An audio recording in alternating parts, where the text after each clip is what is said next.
Hi friends, ఈ video మీకు నచ్చినట్లయితే ఒక లైక్ చేయండి ఫ్రెండ్స్. నిన్న విక్రమాదిత్య గారు మన మురళి గారిని కొట్టడంతో మురళి గారు చాలా కోపంగా ఉన్నారు ఫ్రెండ్స్.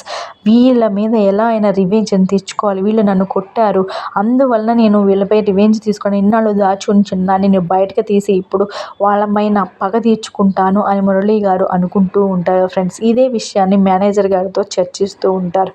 మేనేజర్ గారు కూడా ఇప్పుడే ఎందుకు తొందర పడుతున్నారు, మీరు ఇద్దరిని విడదీసాక చేస్తాను, లేదు ఇప్పుడే టైం వచ్చింది, ఇప్పుడే చేయాలి అని మురళి గారు అంటూ ఉంటారు ఫ్రెండ్స్.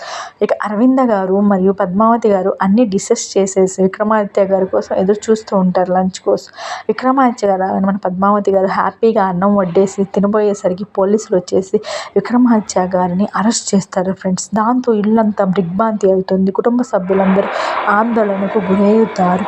ఎందుకు అరెస్ట్ చేస్తున్నారు, ఏం తప్పు చేసిండు మా విక్కీ వెనకాల కానీ ఈయన ఒక పబ్లిక్ ఫండ్ని ఫేక్ కంపెనీ ప్రొఫైల్కి పంపించారు, అందువల్ల నేను అరెస్ట్ చేస్తాను. ఆ దృశ్యాన్ని చూసి మన పద్మావతి గారు తట్టుకోలేక కారు వెనకాల ఉరుకుతూ వెళ్ళారు ఫ్రెండ్స్.